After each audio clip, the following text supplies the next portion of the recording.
Hello everyone and welcome back to another YouTube video. I'm so excited to have you all here. Today's video is targeted towards my audience that want to actually start a business and just don't know where to start. Like they just have the idea in their head and they just don't know where to go from there. These are 10 things that I think would be really helpful for you guys. So let's go along with the video. I hope you all enjoy and yeah, let's get started. So here are my top 10 business tips for anyone that actually wants to start a business, coming from someone who actually manages and runs 2 family businesses whilst working and studying full-time.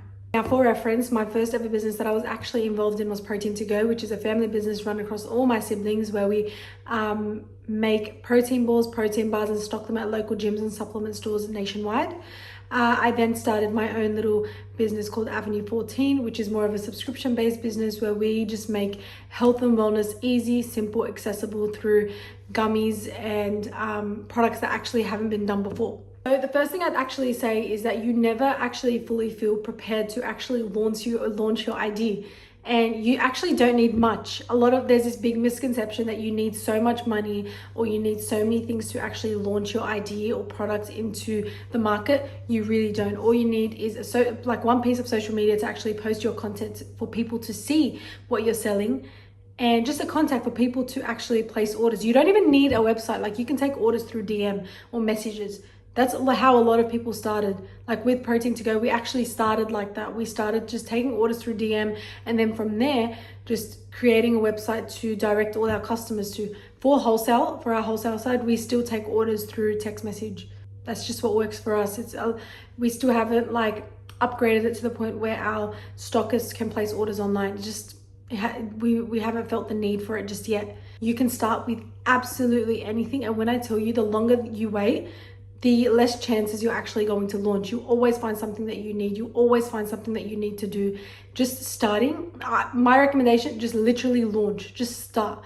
Because once you start, you will learn things along the way and you will upgrade and implement new systems into your business that you will grow with your business. That's all I'm trying to say. You will grow with your business, and your business does not have to be perfect for it to actually start.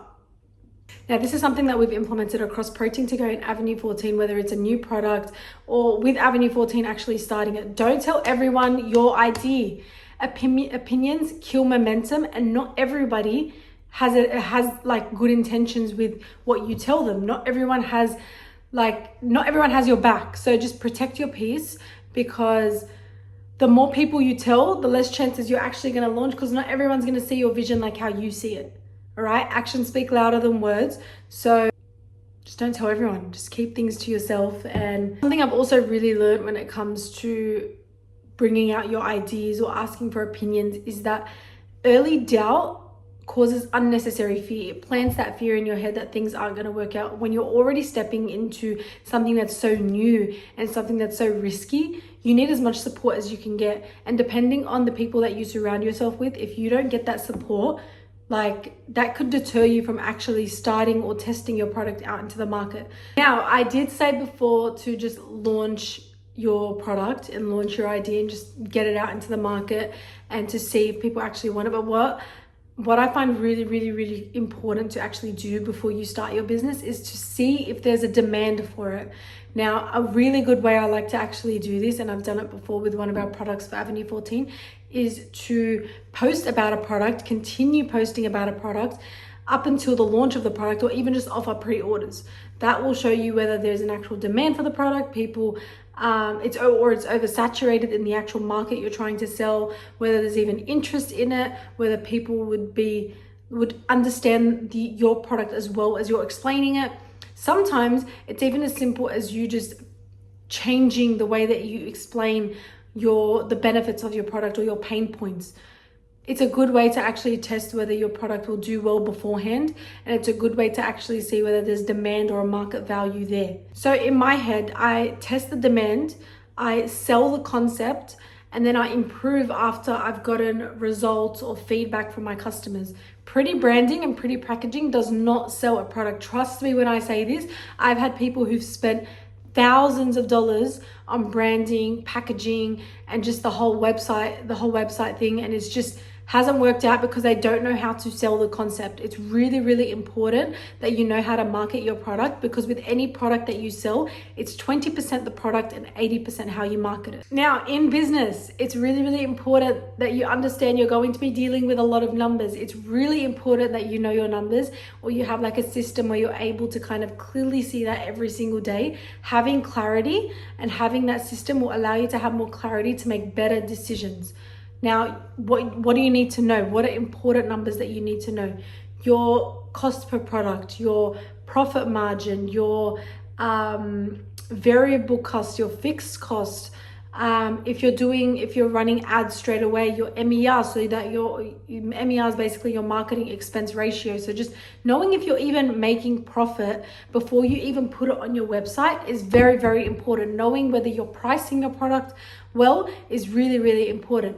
It's also it's a really good idea to understand transaction fees, especially if you're putting all like payment plans, third-party payment providers, things like that, like Afterpay, Klarna, ZipPay, everything like that. It's really, really important that you understand that. Understanding that when you ship a product, you are bearing the cost of shipping that product. So knowing whether you want to charge customers the full cost or part of the cost, it's really important that you know your numbers. It's very, very easy to get lost and overwhelmed by all the numbers that you're actually seeing. So having a system or like a sheet that you deal with every single day to kind of cross-check or compare, that's vital. It's really, really, really, that's like one of the most important things when it comes to Avenue 14 and Protein to Go. That's the only way we're able to see how we're doing each day, whether we're growing as a business month per month, whether we're losing money, whether we're like projected to do better next month. It's really, really important to find those gaps and those little holes, and you'll be able to do that based on the numbers that you see each day. The first version of your product is never the final version of your product. And that's something you have to really, really understand. What you have to understand about that as well is that your first version, just because it's not your final product, doesn't mean you can't launch with it. You could launch with your first product, but that doesn't mean it's going to stay. There's always room for improvement, and that improvement comes based on the feedback that you get from your customers. You always improve, but always looking back, your first product, your first version, like for example, our black seed oil gummies, the first time we actually released them, it done really, really well, like in retrospect, like looking back on it, but there was always room for improvement. And the product that we now currently have was not the product that we started with. We worked really, really hard to change it and to improve it based on the feedback that we got from our community. And just because you have to improve or make changes to a product doesn't make it bad, doesn't mean it's not a product worth selling. And that's like a very big misconception across people who want to start a business or just hear that in general. It's, you can start your business with any type of product, but there's always room for improvement. And that's something that's so important to understand in starting a business, in starting any type of business. I am so passionate when I say this, and this isn't me like just attacking agencies, just being completely against agencies. Sorry, I'm not. I value their work so much, but I also say just don't blindly trust them. It's really, really important, no matter what you are outsourcing, whether it is ads, whether it's social media marketing in general, whether it's content creation, whether it's photography. Learn the basics before you actually go and outsource it from them.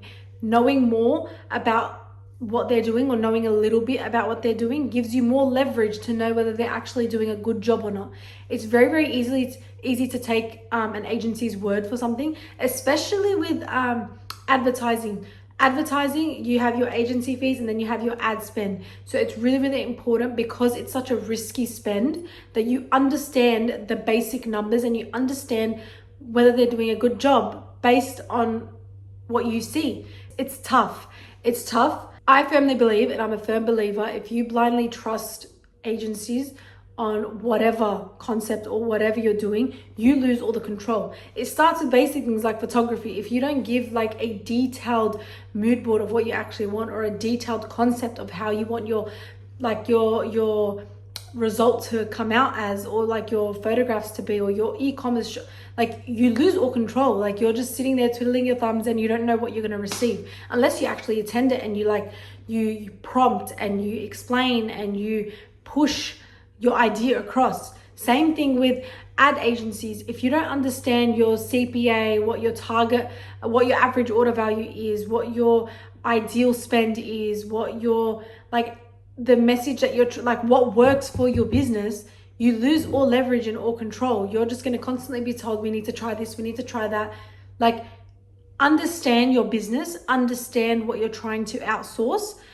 And if you can, learn to do it on your own, because when you learn to do it on your own, you keep the risk. You control how far you're willing to actually risk spending. That's really what it is. Like, at the end of the day, you continue having the control. I don't know how to speak anymore. You continue having that control over your business and not rely, you don't have to become dependent on somebody else. I hope that makes sense.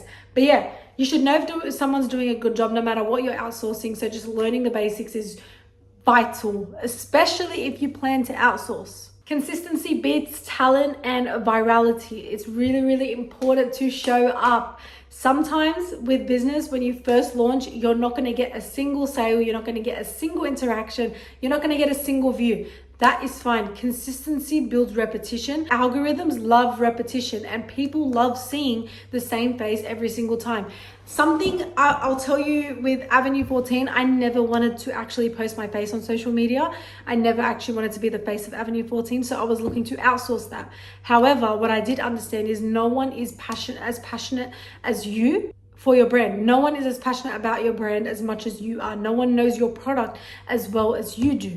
You constantly have to prompt. So when you consistently show up, you consistently share, you consistently educate, and you consistently sell the concept you're trying to sell, your community will just build. And it's all about being patient. Using influencers or having one viral video doesn't make your product good. It just means that you got lucky.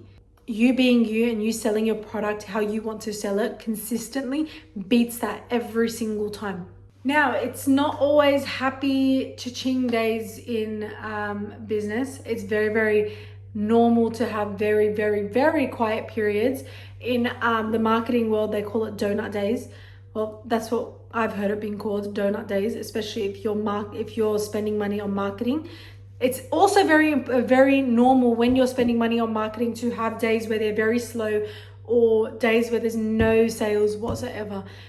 It's very easy to act on that emotionally because you're scared that you're spending money on a certain ad or a certain campaign and you're not getting any sales whatsoever, so you're working at a loss.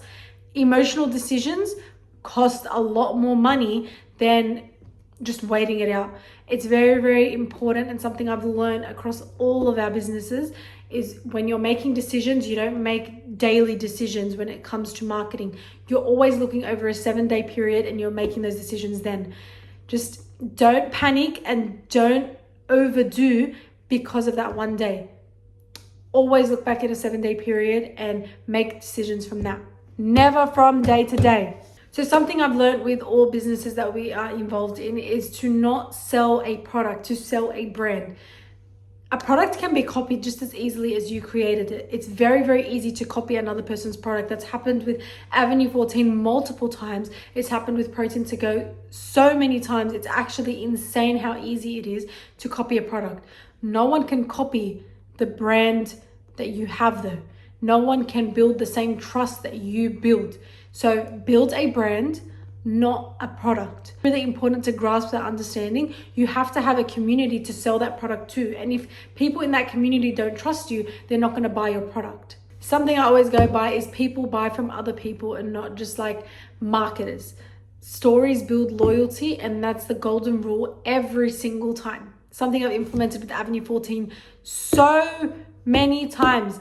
And like another thing as well, be like authentic. It's really easy to just be fake on social media and to just have that like persona. Like, just be real. People like authenticity, people like originality, and people like knowing that you're exactly like them and you suffer with the same issues as them. Just be honest. That's it. Honesty goes a long way. Trust me when I tell you that. My last and final tip to anyone that wants to start a business or any business owner in general is longevity is key. That's the real flex. So play the long game, because sustainable growth is always better over quick wins. Look at your business over years and not months. It's really, really easy to just look at things on a short-term basis or on a short-term level. But no, build systems into your business that will last a lifetime. And I'm telling you, you will thank yourself for it years later. Because that's what you want. You don't start a business just to make short, quick wins and for it to only last a year.